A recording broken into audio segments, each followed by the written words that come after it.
I have always believed that the smallest details of life reveal who we are more than any grand event or ceremony. For me, mornings are the truest mirror of my existence. Every day, without exception, I wake at 6:30, not because anyone expects me to, but because my body has trained itself through decades of routine. I spent 42 years working as a bookkeeper at a manufacturing company, rising before dawn, walking through snow or rain, balancing ledgers and accounts until numbers felt like blood in my veins. When I finally retired, my wife still kept that same schedule, preparing coffee before I stirred, laying out breakfast with an instinctive grace that I never questioned. After she died 7 years ago, the rituals remained, but they became lonely repetitions. Now I make the coffee myself, measuring the grounds, waiting for the kettle to whistle, letting the bitterness coat my tongue in silence. I sit at the same kitchen table where we once sat together, where she used to read the newspaper aloud to me, and where our daughter once scattered crayons and homework assignments. The table feels larger than ever, the chairs emptier than they should. That is the beginning of every day, and if I'm honest, it is also the beginning of my confession. The truth is, I have been growing smaller while the world around me keeps expanding into noise I can hardly recognize. My neighbors are younger now, people who look through me as if I am transparent. They do not see the man I was, the years I carried on my back, or the quiet discipline that sustained me. They see only the slowness in my steps, the way I fumble with keys, the way I sometimes forget why I walked into a room. And my family, what little of it is left in my life, has adopted that same vision.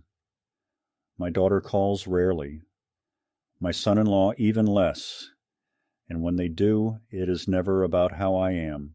It is about what I can give, what account I can sign, what favor I can extend. They speak to me as if my wallet is more alive than I am. There was a time I would have given gladly, believing it was part of a father's duty. But over the years, I began to sense the difference between generosity and exploitation. It is an ugly thing, realizing your own children treat you not as a father, but as a resource.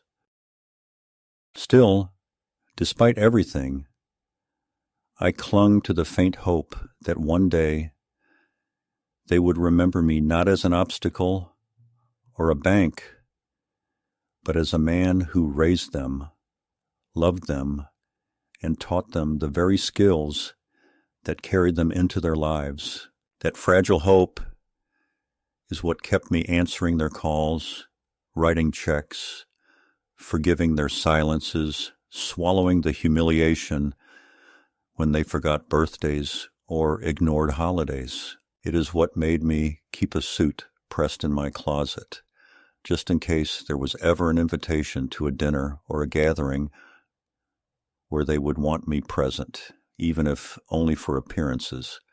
I am old, yes, but I am not blind to my own longing. Even after years of rejection, a father remains a father. My house has become a museum of reminders. The walls hold photographs of better times, frozen smiles that seem almost dishonest now. In the living room stands an old piano, untouched since my wife's death, because she was the one who played it, and I could never bring myself to sell it or hear anyone else's fingers on those keys. In the corner rests a wicker basket that once held our dog's toys, though the dog himself has been gone for decades. Sometimes I catch myself staring at that basket as if expecting him to walk back in from the yard, tail wagging, dropping a ball at my feet.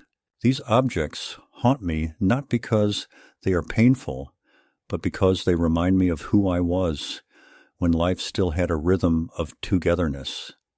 The neighborhood children sometimes passed by my window, laughing in ways my grandchildren never did around me. I wonder if they too will grow into adults who turn their backs on the very hands that fed them. I wonder if my grandchildren already have. They are grown now, out of state, with studies and friends I have never met. Birthdays pass with no phone call. Holidays come with excuses about flights, exams, expenses. I do not blame them as much as I blame the example set by their parents. A child learns what is valued by watching how his own parents treat their elders.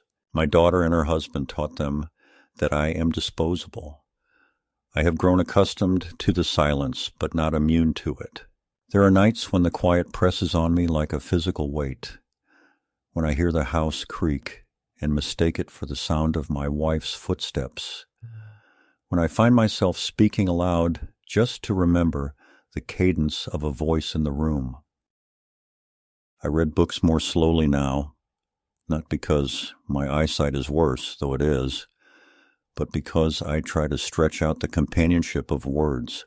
The television often runs in the background, not for entertainment, but to simulate the presence of another human being. Loneliness is not a loud condition. It is an erosion, a steady chipping away at the core of your being, until you feel like dust carried by a draft. Despite this, I maintain the appearance of dignity. I keep my lawn trimmed, my shirts ironed, my shoes polished.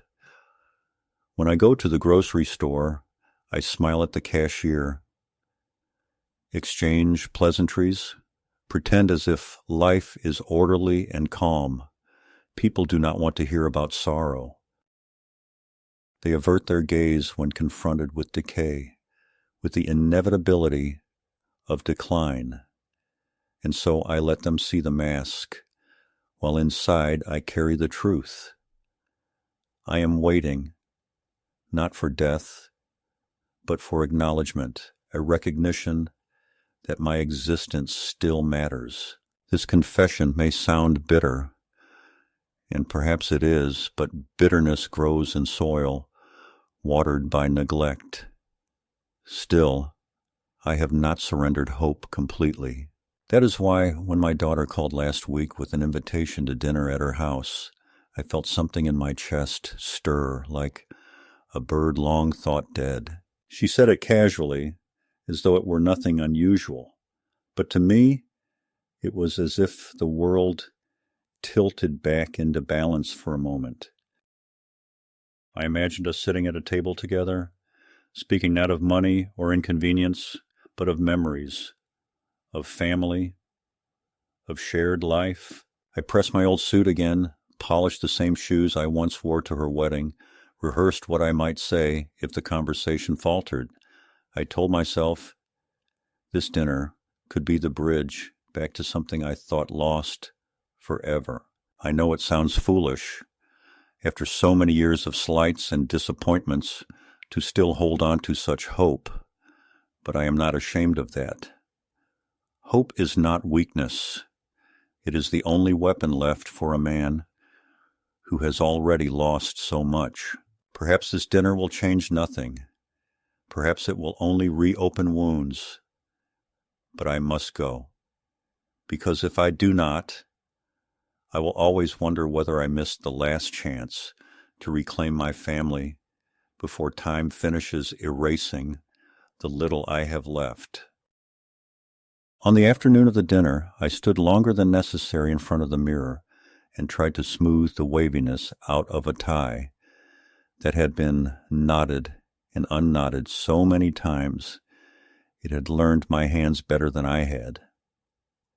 Then I put on the dark jacket that still carried the faint scent of cedar from the closet and the lighter, sadder ghost of my wife's perfume that the years had not quite erased, and I told myself that an old man can still arrive someplace looking like a whole person if he makes the effort.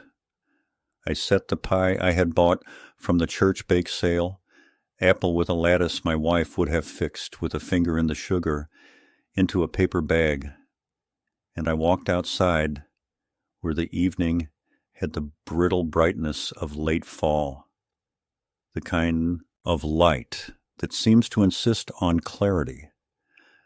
And I waited on the curb because my daughter had said she would send her husband to pick me up, which he did, arriving 10 minutes late in a truck that smelled like detailing chemicals and impatience. And when I climbed in, he said we were cutting it close because the roast had a schedule, as if the whole night revolved around a clock that was his alone to read. And I laughed softly to make the joke friendly and told him I was happy to be included, which earned me a quick nod that died before it reached his eyes. The house, when we pulled up, was one of those new places that pretends to be old by stapling on shutters and cladding the porch columns with stone. Behind the big windows, I could see a television throwing blue light across the foyer and hear the dog bark in that rhythmic, metronomic way that says he has been trained to announce without believing in his own alarms. And when my daughter opened the door, she was already turning away to call to someone in the kitchen, telling them to reduce the heat and check the carrots. Then she hugged me with her arms and not her chest, and told me how handsome I looked, that navy had always been my color, and I handed her the pie and said it was nothing special, but it was sweet, and she thanked me without looking at it and passed it to my grandson, who took it as if it were an errand only he had drawn the short straw for. The entryway smelled of lemon polish and bleach and something meaty beneath those cleaner smells, a scent that was both familiar and not, the sort of savory, tinned heaviness you get from a can opened too long ago. In the kitchen, everything was bright and orderly, the counters wiped dry and the knives set like a line of soldiers. And on the island stood a wooden board with slices of something pale and soft arranged in a fan, a small ramekin of mustard, and a sprinkle of chopped parsley that had been thrown on top to make it look deliberate. And my daughter said she'd found a French pâté at a specialty market that had been marked down because the date was today. And wasn't that our luck? And would I like to try a bite while she checked? The roast, I said that I would, because I am not rude, and because I wanted to give her every chance to be the daughter I still kept folded like a photograph inside my chest. And I put a thin slice on a cracker and tasted, and at once there was that strangely metallic brightness, the sort of tang you cannot name, but that announces itself differently from the softness of liver or the sweetness of ham. I chewed and I smiled, and I said it was interesting, and she replied that my palate had always been conservative, that I had never really learned to enjoy European flavors. And I said perhaps that was true, and took another bite, because conceding to someone else's certainty has been a habit of mine since before she was born. The dog nosed around my ankle, a curly-haired thing with a name that sounded like a designer brand. And when I bent to scratch him behind the ear, I noticed his stainless steel bowl on a small mat by the pantry door, glossy clean except for a clinging smear the color of the slices on the board, and next to the bowl sat 2 unopened cans with tasteful labels. No cartoon bone or grinning dog, just restrained typography promising heritage beef stew with carrots and brown rice, the sort of marketing that flatters the buyer more than it feeds the animal. And for reasons I could not articulate, I felt my face grow warm, as if a hand had pressed it there from the inside, and I stood and said, "The dog looked well cared for," and my daughter said of course he eats better than most people because quality matters, and with that she laughed toward the living room, where my son-in-law asked if the game had started yet, and my grandson called back that the pregame was still on, and my granddaughter, who was now old enough to wear an expression of practiced weariness, asked if she could eat in her room later because she had an exam, to which her mother said we were having a family dinner, and she needed to remember what that felt like. I moved around the kitchen slowly, not wanting to be in the way, but wanting to be useful, and reached for the drawer with the napkins, and was corrected. "Those are guest napkins, Dad. We'll use the regular ones." And then I tried to help with the salad, and was told the dressing was already measured. And so I took up the water pitcher and was permitted to pour, which I did, watching the bubbles climb up the sides of the glasses, while I listened to the oven fan whistle and the dog settle onto the mat. With a sigh, and in the steady breathing of that animal, I heard something that was not quite mockery, and not quite innocence, a sound like comfort that does not need anyone's permission to exist. At the table, they had set out plates heavier than mine at home, plates with irregular rims to demonstrate their intentional imperfection, and the cutlery was the sort that comes in matte black now, as if eating were a covert operation. My seat was at the end, a place of honor in theory, though tonight it felt like the place where the overflow would go, and in front of me rested a small dish with 2 slices of the pâté and a curl of parsley that had wilted into a dark comma. I told my grandson he looked taller and asked about classes, and he gave me a thin paragraph about majors and internships that had the polished vagueness of a brochure. Then he turned back to his phone and tilted it so that the light did not reflect on his face, and my granddaughter, when I asked about the exam, told me a title that might as well have been a foreign language, and I complimented her anyway because it is the grandfather's role to believe in the future even when he no longer recognizes the vocabulary in which it is written. My son-in-law brought the roast with a flourish that wanted us to be impressed, and to be fair, the meat looked beautiful, lacquered and glossy, and when he carved it, the knife moved without complaint, and the first slices steamed in a way that promised warmth, and I let myself feel relief because the oddness of the appetizer could be forgiven inside the comfort of something familiar.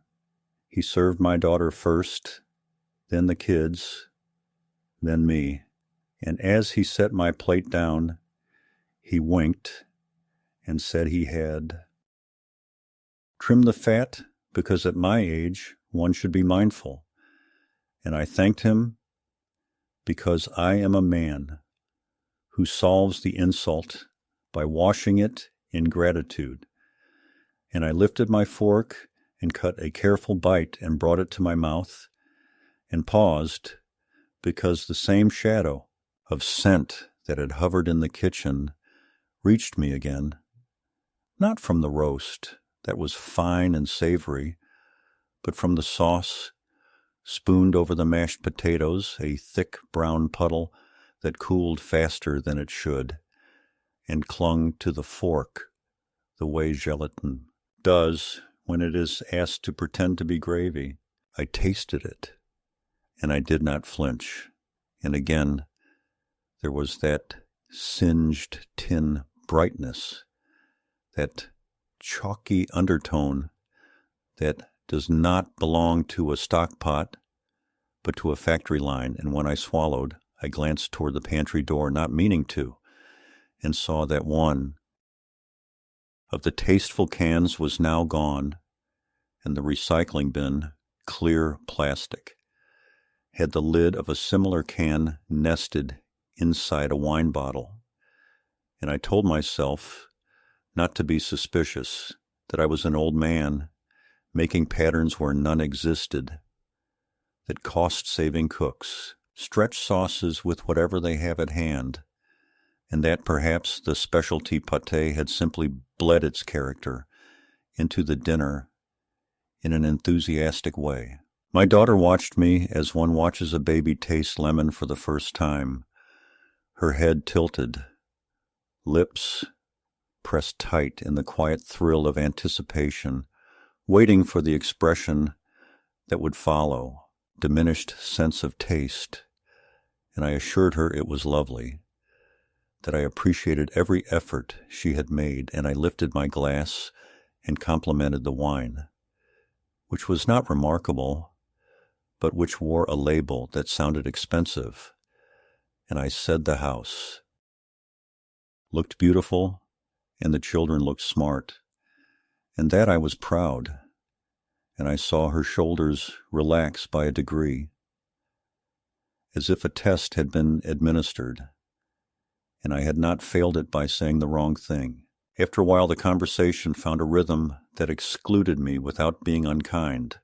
Work stories that refer to people I do not know, shows I do not watch, jokes that would die if explained, and I let my gaze soften and traveled quietly through my own memories, the first dinners in our starter home when we ate from plates that did not match, and the dog slept under my chair, the laughter that rises when no one is trying to impress anyone, the little corrections my wife made to my posture, or the napkin in my lap that felt like love when only two people are present to understand its language.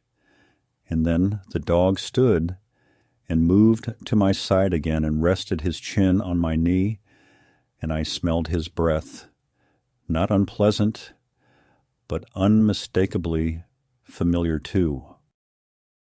Anyone who has ever opened a can that claims to be beef stew, but arrives as a puzzle of cubes and jelly, and I understood, not entirely, not yet, but enough to feel the shift inside me where trust loosens and caution takes its place, that something in this dinner was not about welcoming me back, not about the return of a father to the table of his daughter, but about seeing what I would swallow in the name of belonging. I did not accuse, I did not stand, I did not deliver a lecture that would harden into their next grievance. I ate the roast, which was good, and I touched the sauce only lightly, and I asked for seconds of the carrots, because the sweetness of a root pulled from earth cannot be counterfeited by a label. And when I said the pie might be nice with coffee later, my daughter's mouth twitched in a way I could not read, and she said we would see because everyone was quite full. Then she turned to her husband and asked, too casually, whether he had left the receipt from the market on the counter because she needed it for points, and he said he had tossed it, and she answered that it was a shame since the pet aisle promo could have doubled our rewards, and the word pet slid through the air like a knife cared for by someone who knew how to keep it clean. And my grandson smirked at his phone in a way that told me he was listening after all.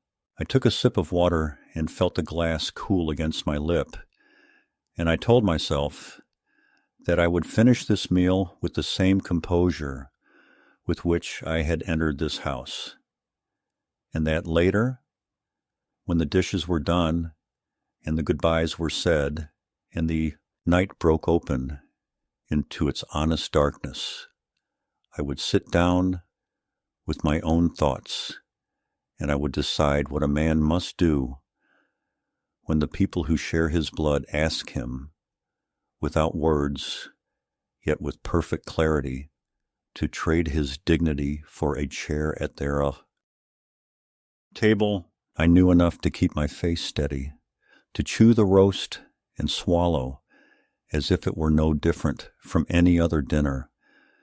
But beneath the table, my hands were tightening in my lap until the knuckles shone like chalk. The conversation grew louder, tilted toward laughter that had the sour edge of mockery, and I began to realize I was not a guest that evening, not truly a father welcomed home, but rather a specimen they were poking, testing, seeing how much humiliation an old man would endure for the sake of a chair among his own blood.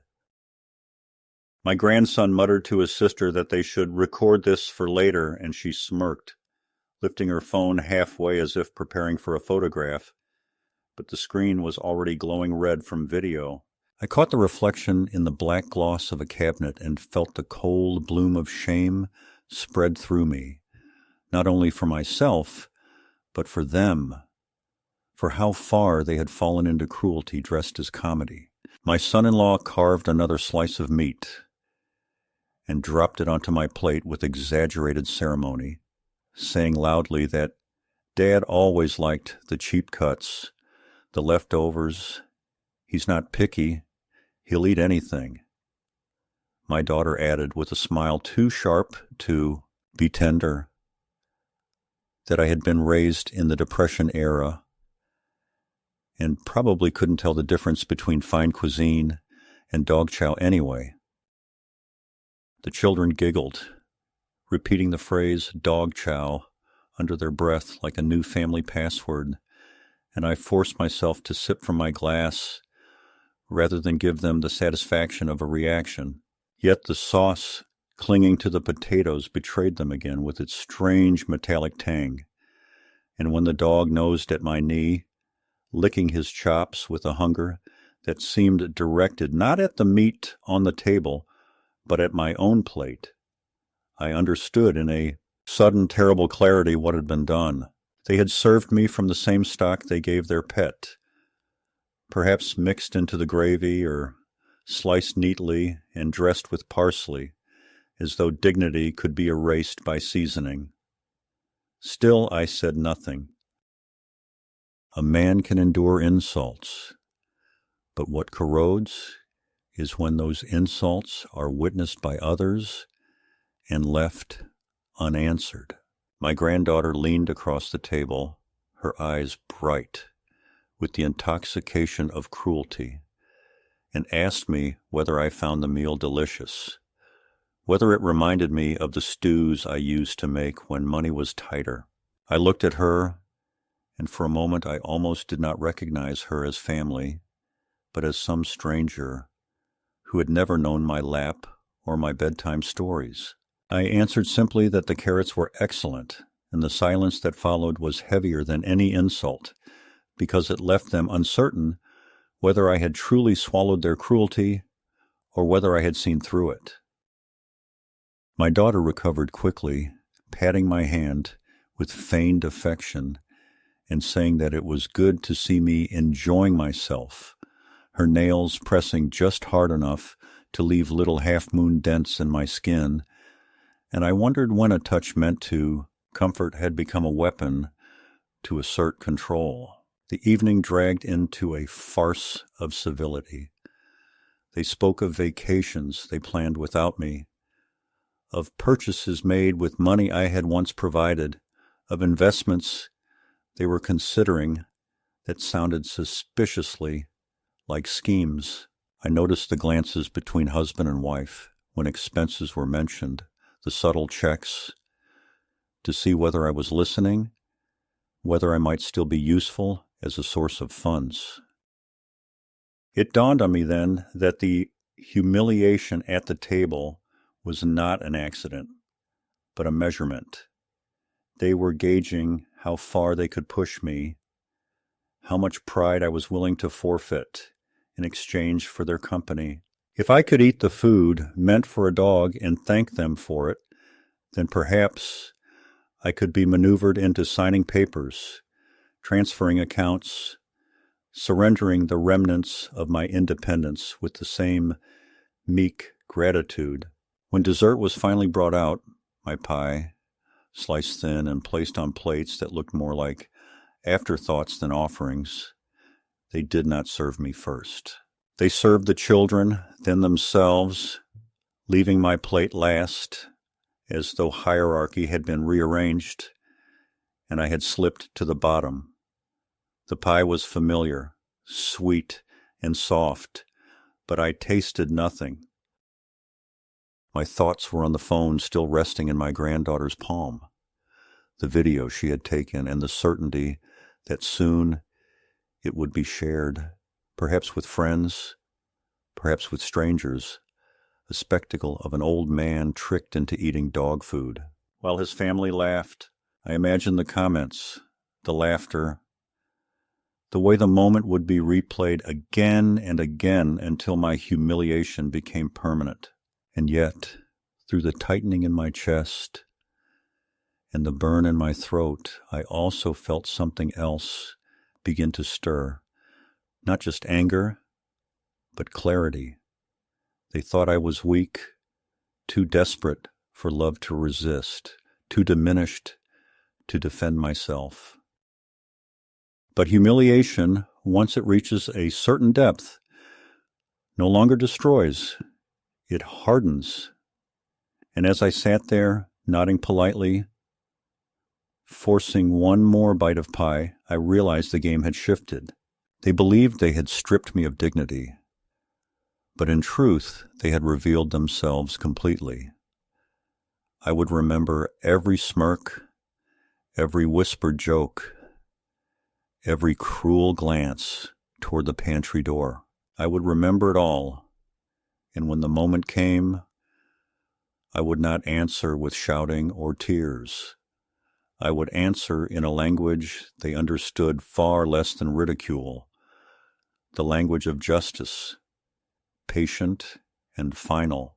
The evening should have ended there, with coffee cooling in mugs and polite farewells at the door, but instead it turned into a theater of exposure, a stage where my own family decided to test how much further they could push the boundaries of humiliation without breaking me entirely. After the plates had been cleared, my son-in-law leaned back in his chair with the lazy swagger of a man who believes he owns the room, and said that since I was there, it was the perfect opportunity to discuss arrangements for the future, a phrase that immediately sent a cold vibration through my bones because I knew it meant money, deeds, and signatures rather than any concern for health or companionship. My daughter brought out a folder from the sideboard, too smooth in her movements, too rehearsed in her smile, and she slid it toward me on the table as if it were merely a set of harmless documents needing a father's blessing. I did not open it right away, and that hesitation alone drew her irritation, her voice sharpening as she insisted that I at least look, that it was simply to simplify inheritance issues, a phrase that stung because it carried the unspoken suggestion that I was already as good as gone, already a man to be divided on paper before his body had cooled. I opened the folder and scanned the first page, my eyes blurring a little in the light, but clear enough to see the words transfer of title and living trust staring back at me.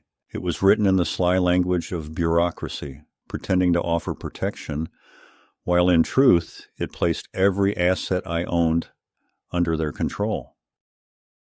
My house, my savings, even my modest pension would have been redirected through them for management purposes, leaving me not the master of my own life, but a dependent signing away the remnants of independence. My hand trembled slightly as I closed the folder, not from weakness, but from the recognition that what I had long suspected was true.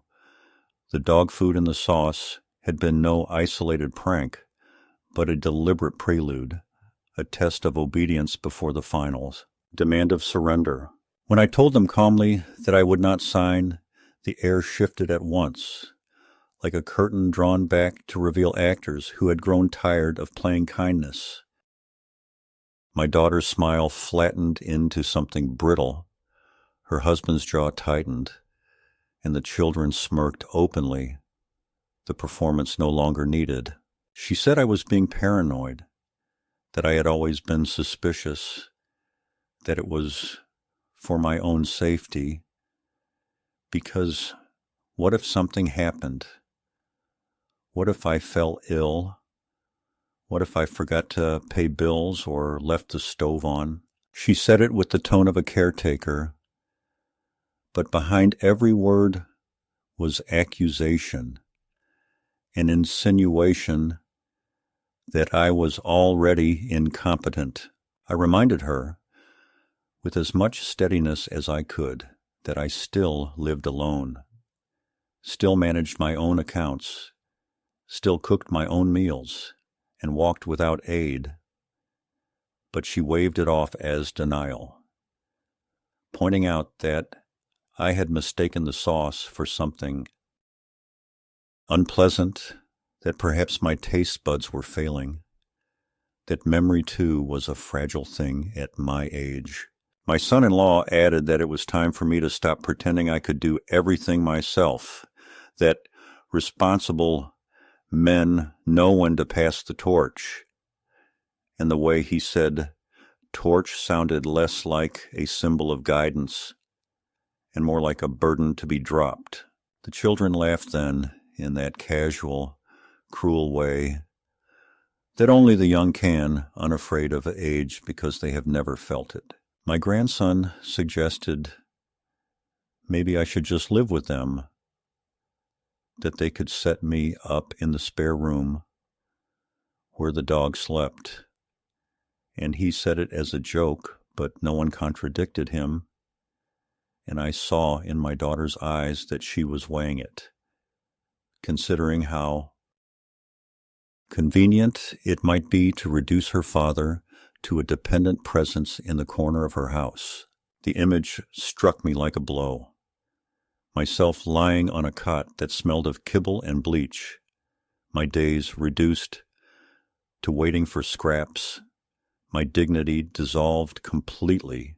I set the folder back on the table and told them firmly that I was tired and would be leaving, and for a moment no one moved, the silence thick with disappointment and threat.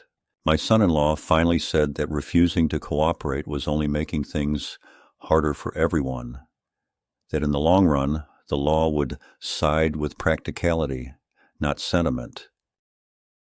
My daughter sighed heavily, as if I were an obstinate child refusing to eat his vegetables, and she told me to sleep on it, to reconsider, that she would call me in a few days to see if I had regained reason. I gathered my coat slowly, unwilling to show haste, unwilling to let them see fear. And when I reached the door, my granddaughter lifted her phone once more and snapped a photo without asking, catching me in profile like a criminal in a mugshot. I heard her whisper to her brother that it would be perfect for the group chat, and they both laughed, not realizing, or perhaps not caring, that the man they mocked was the very one whose sweat and years had made their comforts possible. Walking out into the night, the air cool and unsparing, I felt no relief, only the throb of betrayal pressing against my ribs.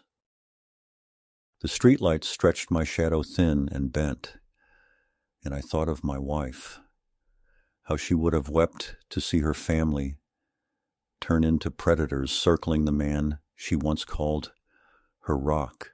I understood then that the center of the conflict had shifted. No longer was it about loneliness or neglect. It was about survival of self. They had tested me with humiliation. They had pressed me with papers. And when I refused, they had already begun rewriting the story of my mind, planting seeds of incompetence to justify what they planned to take. It was no longer a question of if they would try again, but when, and whether I would be ready to defend myself. That night I lay in bed and stared at the ceiling, replaying every word, every smirk, every glance, until the truth hardened into resolve. The midpoint of my life as their pawn had ended. Whatever years remained to me would not be lived under their mockery or their signatures. They had crossed the line from neglect into active violation, and though I had no clear plan yet, I knew that when the time came, I would answer not as a frightened old man begging for kindness, but as the last custodian of my own dignity. They thought they had stripped me bare, but all they had done was awaken the one part of me they had underestimated, the part that still remembered how to fight, not with fists or with rage, but with patience, with quiet justice, with the long memory of a father who had been forced too far. I did not sleep the night after the folder slid across their table like a quiet knife. I lay on my back and listened to the old house speak its drafts and clicks while the dark pressed close to my face, and I tried to understand the exact moment when neglect had ripened into predation, when the children I carried on my shoulders decided to climb those same shoulders, only to push me down the stairs of my final years. And at dawn, I rose with a clarity that was not angry, but surgical, made coffee so strong it bit the skin of my tongue, and planned to call my doctor only to find a voicemail already waiting that informed me, in a bright administrative voice, that my daughter had scheduled a cognitive assessment for the following Tuesday, and that forms for a durable power of attorney would be prepared should the provider deem it appropriate. And I stood in the kitchen with the sun cutting a thin blade across the counter and felt not fear exactly, but the coolness of someone else's hands, trying to rearrange my life under the cover of help. When the doorbell rang at 9, 2 uniformed officers stood on my step with a welfare check report, apologetic but resolute, explaining that a concerned relative had called to say I was disoriented and possibly not eating. And I invited them in with the steadiness of a man who refuses to permit strangers to see him rattled, showed them the pantry, the stove, my carefully labeled pillbox, answered their questions clearly, even joked that if disorientation looked like this, then perhaps the city should hire me to train new residents how to keep a decent home. And when they left satisfied, the neighbor across the street was still pretending to adjust her mailbox while filming. And by noon, the first text from a church acquaintance arrived, a thinly veiled inquiry about whether I needed assistance deciding things, the greasy language of pity delivered by people who had once eaten my wife's pot roast in the years when we were still visible. By late afternoon, the cruelty unfurled its modern banner, because my granddaughter's video of that dinner, edited with jaunty captions and an emoji of a dog with its tongue out, appeared in a group chat screenshot forwarded by someone who mistook gossip for compassion, and although they had muted my face and distorted the audio to a helium squeal, there I was, lifting a fork with a smile pinned to it like a butterfly, while a caption floated, "Grandpa can't tell the difference." And another, "Elevated cuisine," and the laughter emojis ballooned like confetti around a man who had taught her to ride a bicycle. That evening, a dented can with the same tasteful label I had seen by their pantry, heritage beef stew with carrots and brown rice, appeared on my porch like an offering or a warning, and I sat with it in my lap until the metal leached its cold into my palm, and then I took it to the garage and placed it on the tallest shelf, not as evidence, but as an hourglass that would not spill a grain until I turned it. The next day's blows were financial and therefore perfect in their anonymity. A flagged attempt at my bank to add my daughter as a view-only user for safety, a second attempt to change my mailing address to theirs, and a request from a brokerage I had closed years ago asking me to confirm a transfer authorization I had never seen.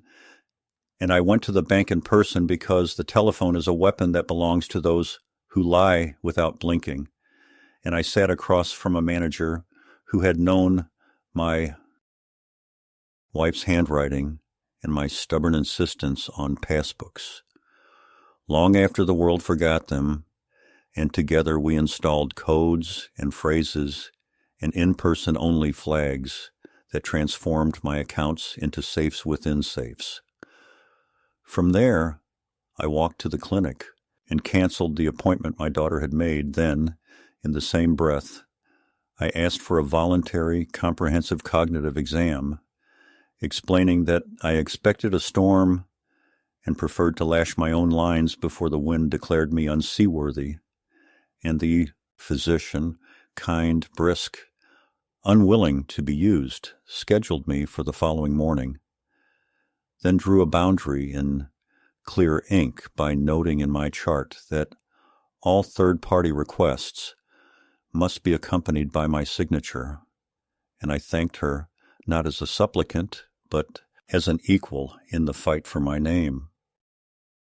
In the afternoon, because I am old enough to know that rage left untended turns, first to rot and then to madness, I went where the air smells of straw and disinfectant and nervous hope, to the county animal shelter, where a volunteer named May, whose hair was the color of oatmeal and whose laugh was the noise of a door flung open in summer, placed my hand against the kennel of an elderly terrier with a clouded eye and a chest like a little barrel, and said he had been surrendered when the family moved to a place where dogs were not allowed, a sentence that cut me with its familiarity because men, too, get surrendered when families move into moral neighborhoods where fathers are not allowed. And I crouched until my knees popped and let the terrier press the soft comma of his nose into my palm. And in that small exchange, I felt a steadiness more nourishing than any apology I would never receive. I told May in plain terms that I was considering a legacy, that I wanted to seed something in this place that would endure beyond the foolishness of my bloodline. And she did not ask for numbers. She asked for names, and I said my wife's, and she wrote it on a little card as if the act of writing could stitch the dead into the present. And we spoke about veterinary bills and transport vans and the need for a quiet room where families could say goodbye without fluorescent lights interrogating their grief. And when I left, the terrier's eyes followed me with that mixture of longing and patience I have learned only animals and some widowers can master. The exam the next morning was humiliating in its own way, drawing clocks, remembering sequences, reciting words that have no reason to live together. But I did it without complaint because armor is sometimes made of paper. And when the neurologist finished, he said he would put his conclusions in writing. And when I asked if the letter might include the phrase decision-making capacity intact, he nodded the solemn nod of a man who understands that language is a lock and a key at the same time. I walked out with the weird intoxication that comes from proving you are still yourself, and immediately channeled it into paper shields. I visited an elder law attorney whose office smelled faintly of dust jackets and peppermint, a widow in smart shoes who had spent her career rescuing old men from their children, and we drafted a new will, a revocable trust that bore my name and no one else's, beneficiary designations that leapt past the hands that had tried to intercept them, and a letter, not of rage but of clarity, addressed to my daughter and her husband and kept in escrow with the attorney to be delivered at a time of my choosing.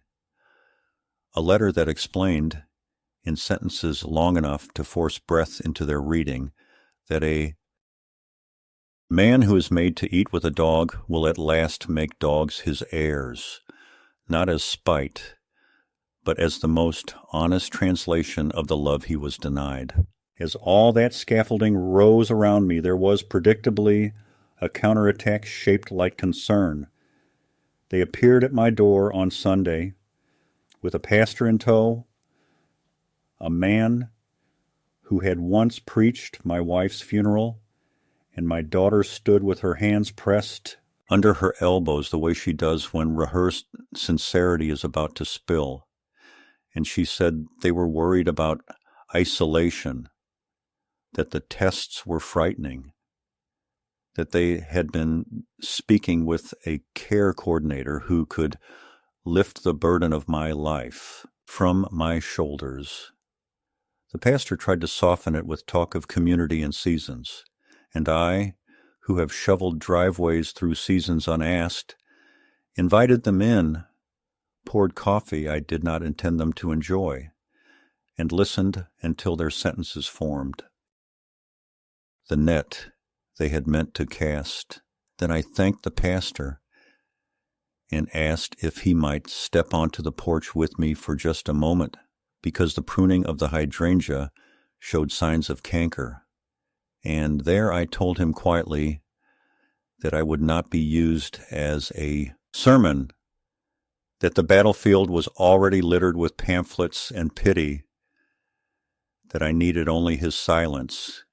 And to his credit, he looked at me for a long second and then nodded and said he would be praying for wisdom, which is what a man says when his hands are clean but his heart is tired.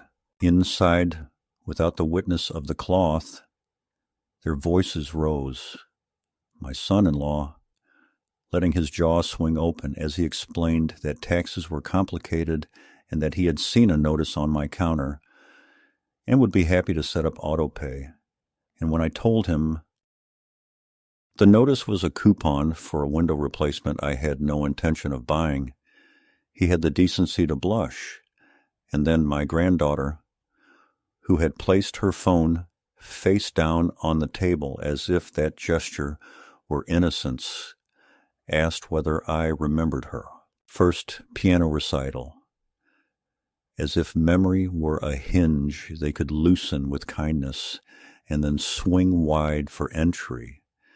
And I said that I remembered the bow she forgot to take and the way her shoes squeaked on the stage, at which my daughter smiled with relief and moved too close, one hand on the folder she had brought again, and I saw in the twitch of her thumb that She believed the door had finally opened. I did not slam it.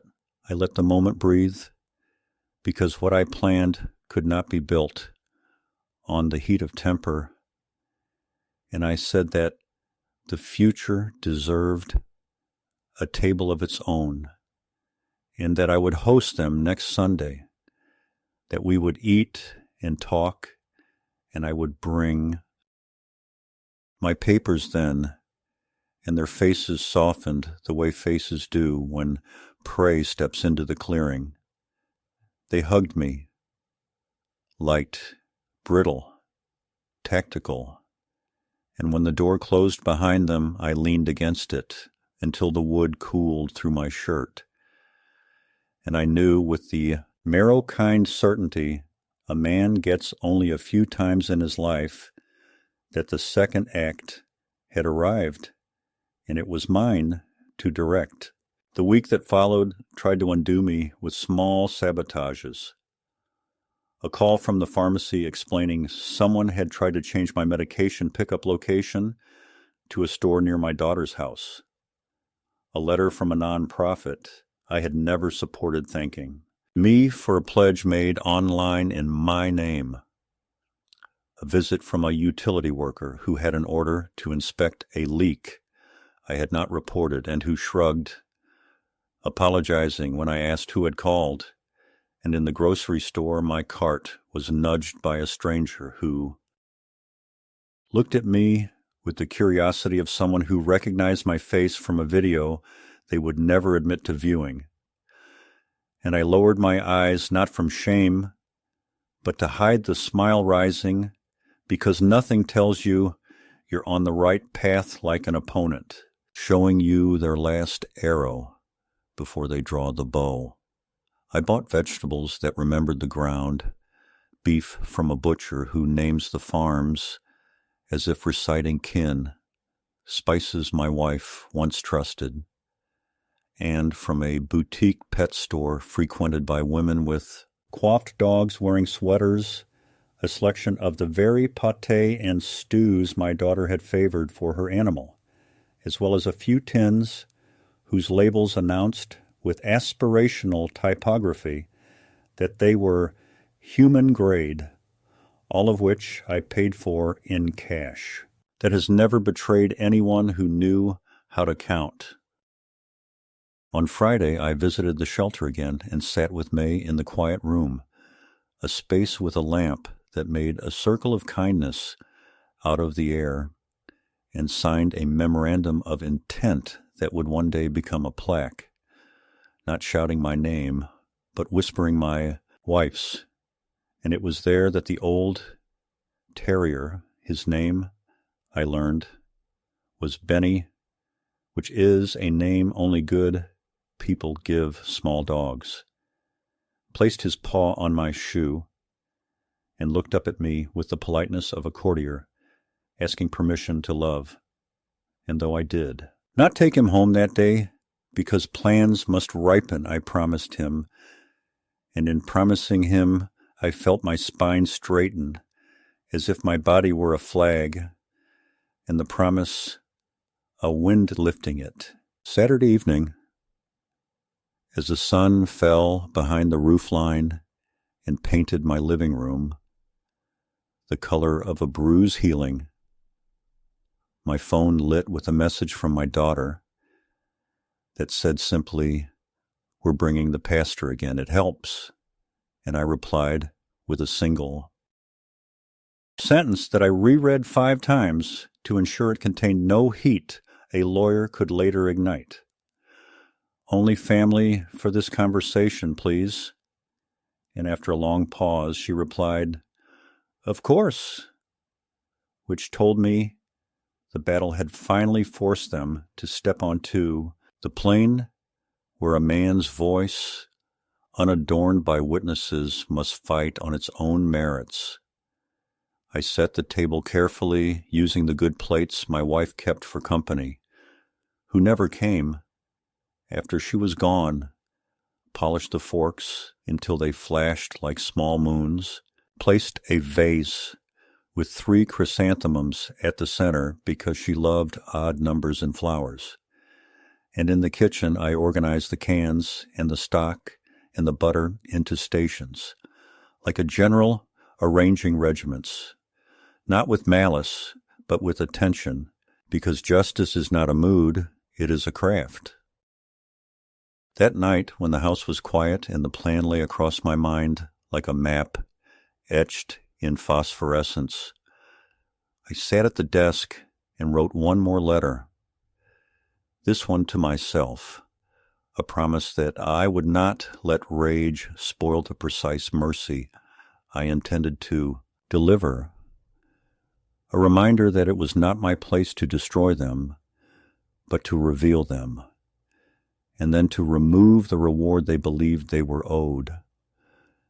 I folded the letter and placed it beneath the tasteful can I had kept on the high shelf, like a foundation, stone under a monument no one else would understand, and only then did sleep arrive, deep and clean.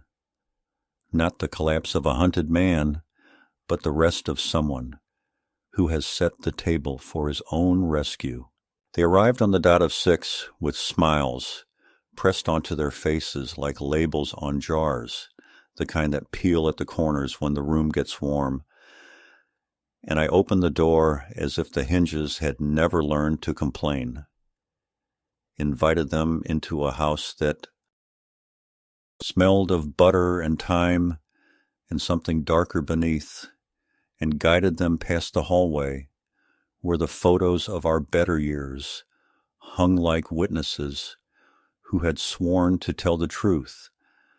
My daughter carried a folder again, and my son-in-law a bottle with a label loud enough to serve as a personality, and the grandchildren drifted behind them with the casual entitlement of tourists who expect the scenery to applaud. And I said that before we sat, I wanted to show them something new in the kitchen, and they laughed because men my age do not get new things. But they followed, and I lifted the lid on the small Dutch oven, where a sauce ticked softly as it released its steam, and I let them smell what patience smells like when it has been tended and not devoured. And I said without ceremony that I had been thinking about family recipes, the way certain tastes bind people together across years of neglect and temper, and I watched my daughter's mouth form the question she thought was sympathy, but was really reconnaissance. Would I be sentimental tonight? Pliable, ready to sign? Then I set the lid back and invited them to the dining room where I had laid the table with my wife's good plates and the heavy silver that remembers wrists and anniversaries, where a low arrangement of chrysanthemums kept the light from breaking itself on crystal, where seats had been placed with the arithmetic of old courtesy, my daughter to my right, because she is still my daughter, my son-in-law opposite, because a man should face what he has done, and the children near each other so their giggles would not ricochet through my skull. I served them myself, because service is an art they never learned, slipping a pale terrine onto warm toast points with a ribbon of parsley to remind the eye that care had been taken, spooning the glossy sauce over potatoes that had been whisked until they sighed, laying slices of roast that bled only dignity.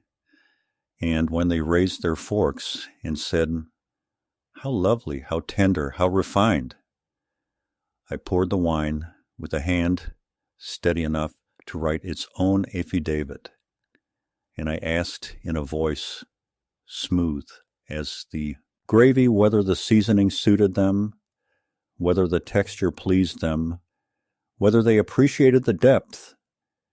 And my granddaughter said with the decisive cleverness of the untested that it tasted like something you'd pay extra for at a place with a Parking valet and my grandson, who has learned to love his own sarcasm, said it was elevated, and my son-in-law said that at last the old man had learned a few things from YouTube, and in that moment, with their mouths busy and their eyes pleased, I felt the hinge in the room swing, quiet and irrevocable.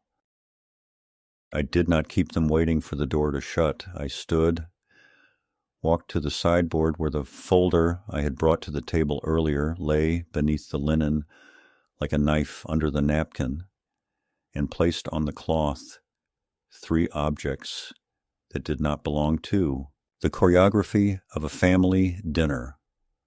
First, a sealed letter on the letterhead of the neurologist stating in the clean geometry of medicine that my judgment and memory were intact, and that any assertion to the contrary should be considered malicious or misinformed. Second, a thick envelope bearing the stamp of my attorney, inside which waited a copy of my newly executed trust and will, instruments that gathered every account, policy, and right of survivorship into a house no one at that table held a key to, and named in lines that would outlive whispers, a small list of beneficiaries that included not a human in that room, but a foundation to be established the day I died in my wife's name for the county animal shelter.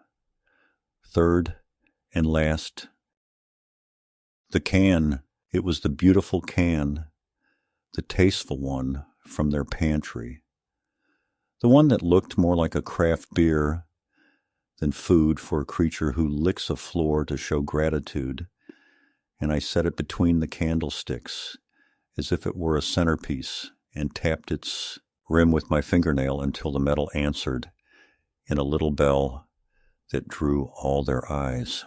My daughter tried to smile and failed. She recognized her own brand the way a thief recognizes his reflection, and she said something about a joke, about how very funny, about how we should not be dramatic, but I did not let the moment skid away.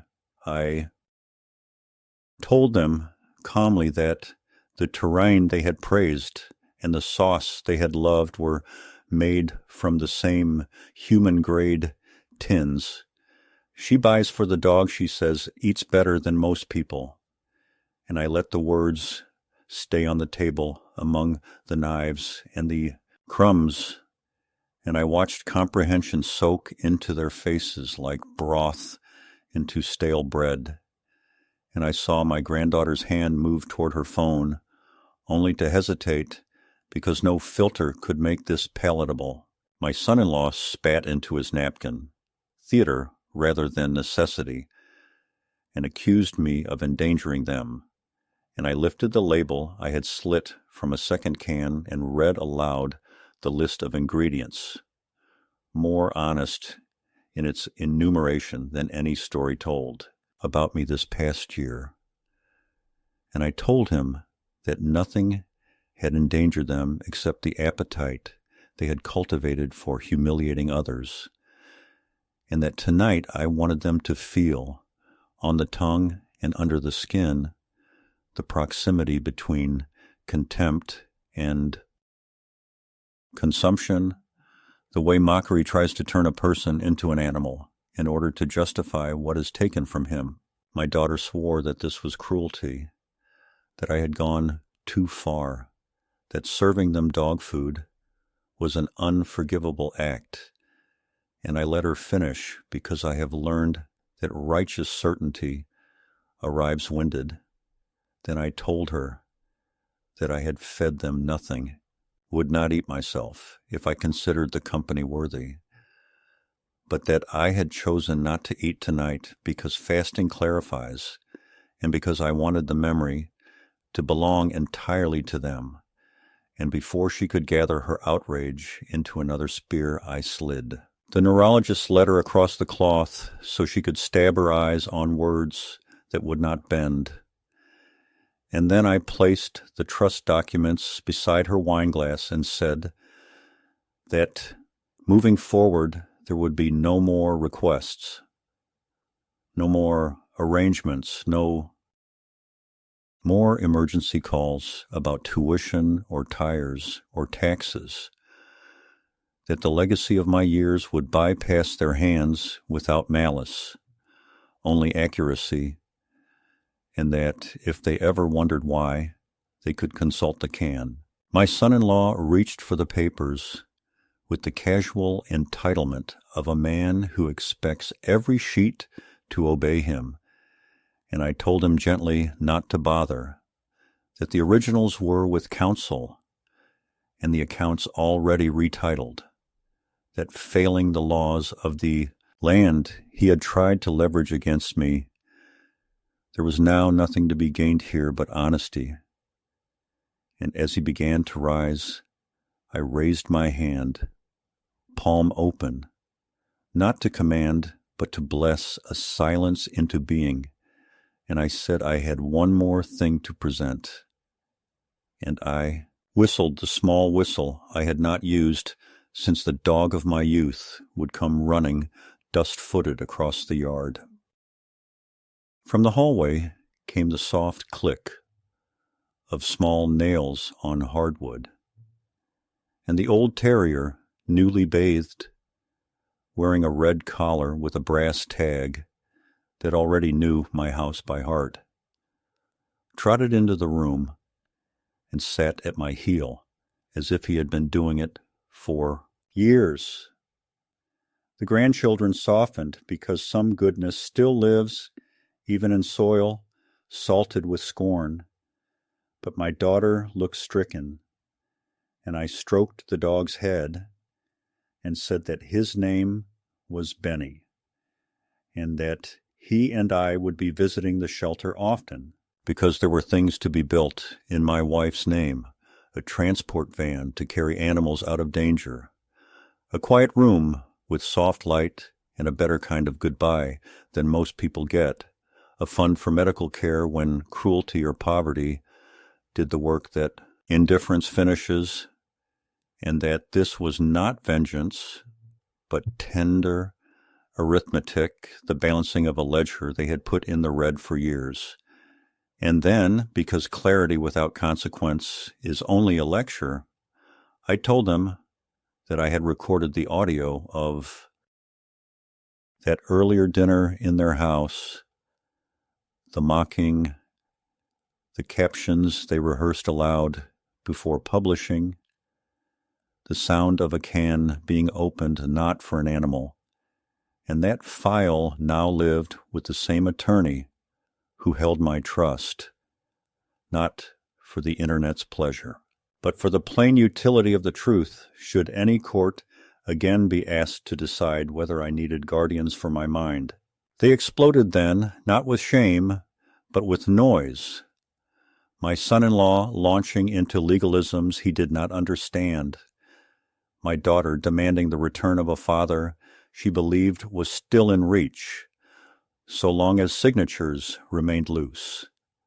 The grandchildren, pleading for the story to be deleted because they had not meant harm. It was a joke. They were young.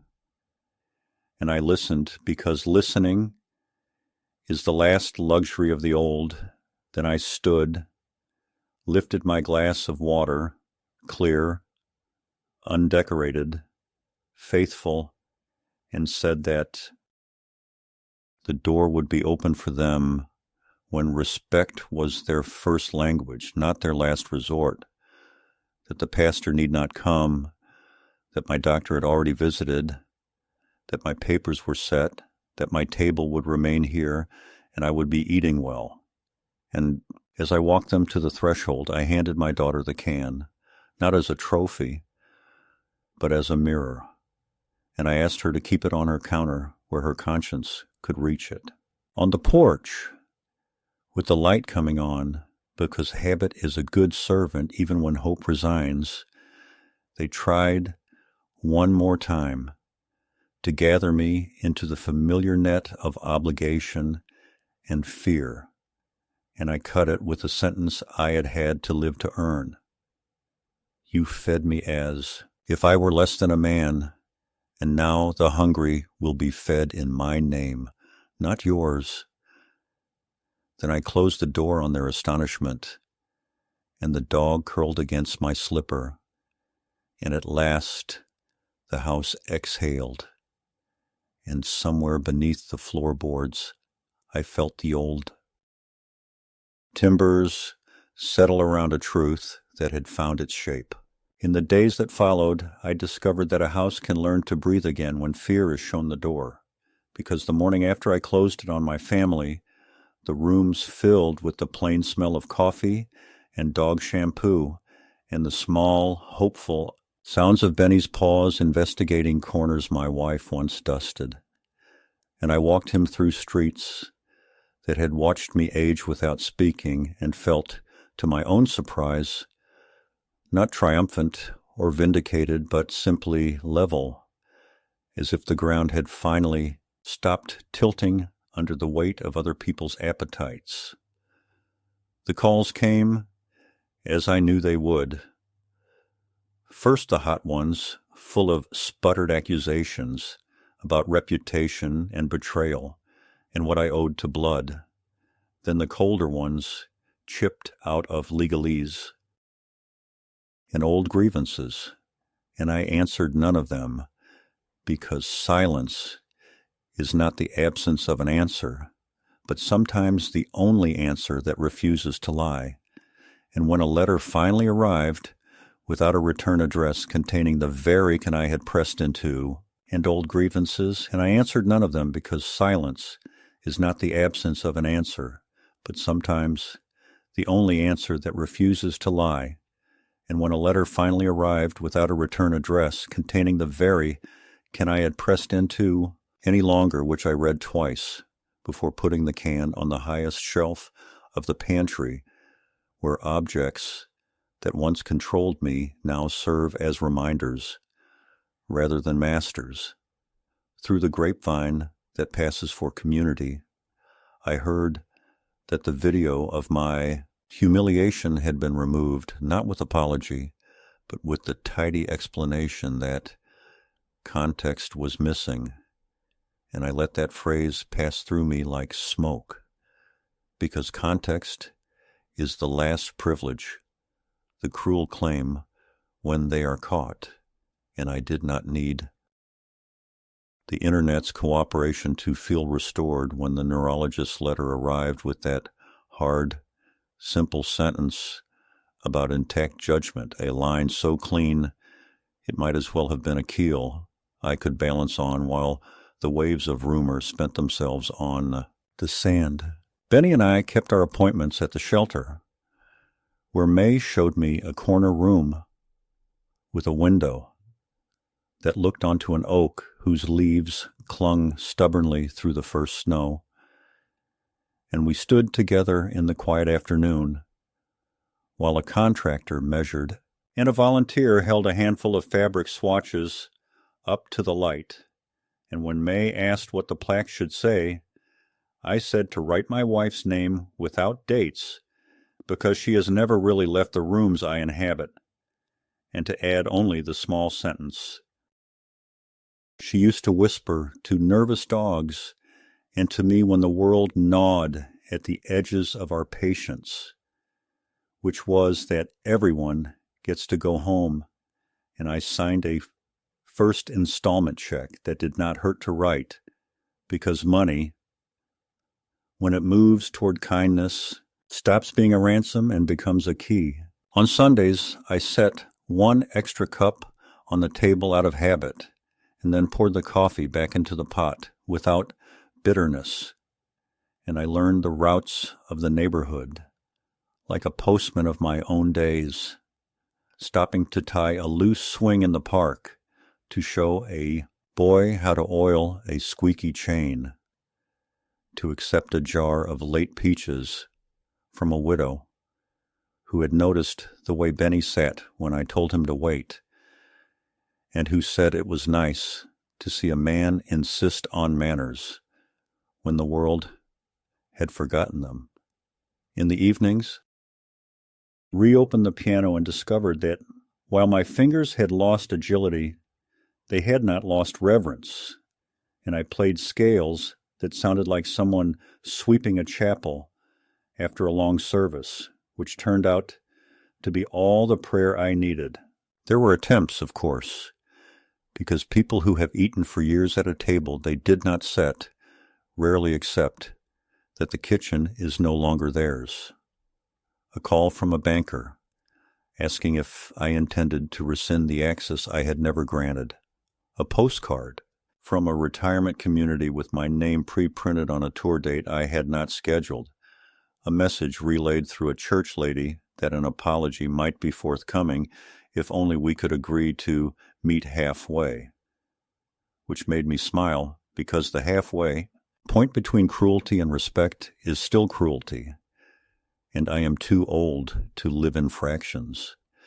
Yet there were also small corrections I could not have predicted, like the afternoon I found my granddaughter on the shelter's website, not in a post or a plea, but in the volunteer schedule where her name sat for a 2-hour shift on a Wednesday. And when I asked May later, without explanation, whether a very young woman with a hard mouth had shown up and worked the laundry, she said that a girl had folded towels as if neatness might save her life, and that no one had asked her to smile, and no one had punished her when she didn't. And that was the first moment I allowed myself to consider that remorse might be learning to speak inside a house where mockery had once held the only microphone. I do not script redemption for other people anymore. I barely script it for myself. I simply keep the door open at the hours I have written on a paper by the phone, mornings for walks and coffee, afternoons for errands and shelter work, evenings for music and letters. And if anyone I once called mine wants to arrive during those hours with the first sentence already in their mouth that says, not what they want, but what they are ready to repair, I will listen, and if they do not, then a life can be full without the echoes of those who chose absence, because benches in the park and pews in the shelter and the worn cushion by the piano all hold their shape under the weight of an old man and a small dog.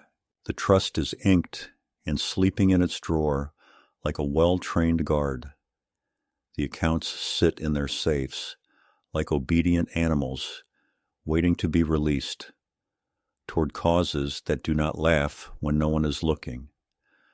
The folder my daughter once pushed toward me has been replaced on my sideboard by a jar of biscuits shaped like bones that Benny has learned to take only when told, and the can on the high shelf remains where it belongs, a lighthouse turned inward, reminding me that humiliation did not drown me, but showed me where the rocks were. At night, I step onto the porch, and the air smells of damp leaves and gasoline and distant dinners, and I tell my wife what happened that day in the same tone I once used to tell her a joke I knew she would stretch. With her laughter, and when the house settles around us, I understand that justice, when it finally arrives, is not a shout, but a returning silence in which a man can hear his own name clearly. And that love, when it cannot flow down the old channels, will find a new bed and run there just as stubbornly. So I end as I began, at the kitchen table where the mornings are honest and the coffee is strong, with Benny asleep against my slipper and the sun lifting its slow coin over the fence, and I think of the sentence my daughter once flung at me like a verdict that I would die alone if I kept choosing pride over family, and I measure it against the room I inhabit now, against the steady weight of a dog who has chosen me back, against the handwriting on the shelter's architectural plan that carries my wife's name forward into a room where people will whisper goodbye without shame. And I say to the quiet that dying alone is not the fear I was taught to hold, that living without dignity is the only real loneliness, and that, in the end, the people who served me what they thought I deserved taught me how to feed the world something better, which is a lesson even a tired heart can carry without trembling. My wife's name forward into a room where people will whisper goodbye without shame. And I say to the quiet that dying alone is not the fear I was taught to hold, that living without dignity is the only real loneliness, and that, in the end, the people who served me what they thought I deserved taught me how to feed the world something better, which is a lesson even a tired heart can carry without trembling.